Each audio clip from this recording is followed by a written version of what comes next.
টিকিয়া যেমন একদিনে প্রসেস করে একদিনে এটা ভেজে খেতে অনেকটা কষ্টসাধ্য, তাই আমি একদিন টিকিয়া ফুল প্রসেসে একদম বানিয়ে ডিপ ফ্রিজে ফ্রোজেন করে রেখে দিয়েছিলাম। তো আজকে আমি সেটা ডিপ ফ্রিজ থেকে বের করে নর্মাল টেম্পারেচারে নিয়ে এসে সেটা আমি ভেজে তোমাদেরকে দেখিয়ে দিব।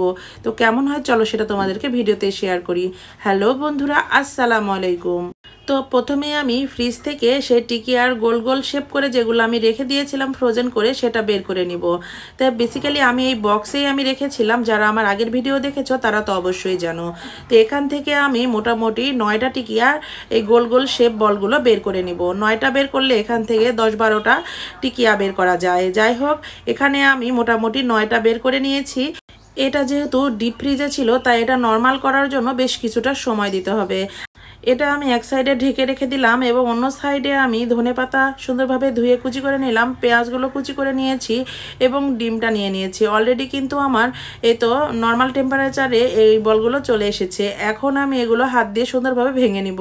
তার সঙ্গে পেঁয়াজ কুচি, ধনেপাতা কুচি, পরিমাণ মতো লবণ এবং এটা সুন্দরভাবে হাত দিয়ে মাখিয়ে নিয়ে তার মধ্যে একটা ডিম অ্যাড করব।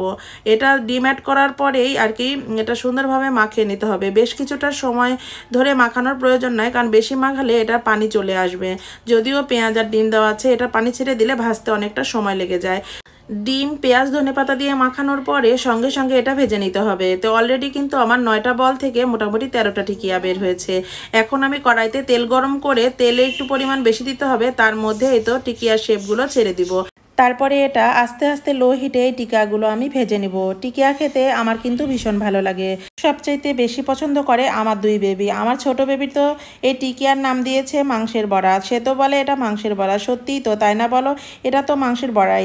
আমরা যদি এটার এত সুন্দর একটা টিকিয়া নাম না দিয়ে বা কেউ যদি কাবাব বলে থাকি, কাবাব না বলে এটাকে কিন্তু মাংসের বড়া বলে থাকি, তাহলে কি ভুল হবে বলো তো? অবশ্যই না। এটা আমরা যদি ডালের বড়া হয়ে থাকে তাহলে এটা মাংস দিয়ে বানানো, কেন এটা মাংসের বড়া হতে পারে না?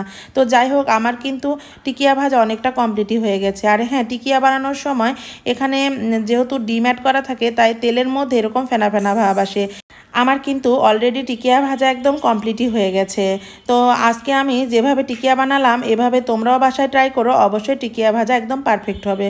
তো আমার টিকিয়াগুলো কেমন হয়েছে এবং কেমন কালার এসেছে সেটা অবশ্যই জানাতে ভুলো না। তো আজকের মতো এ পর্যন্তই। পরবর্তীতে নতুন কোনো ভিডিও নিয়ে আবার তোমাদের সামনে হাজির হব। সে পর্যন্ত ভালো থাকো, সুস্থ থাকো। আর ভিডিওটি ভালো লাগলে লাইক, কমেন্টস এবং শেয়ার করো। ইউটিউব থেকে দেখে থাকলে চ্যানেলটা সাবস্ক্রাইব করো। আর ফেসবুক পেজ থেকে দেখে থাকলে পেজটা ফলো দিয়ে পাশে থেকো। আল্লাহ হাফেজ।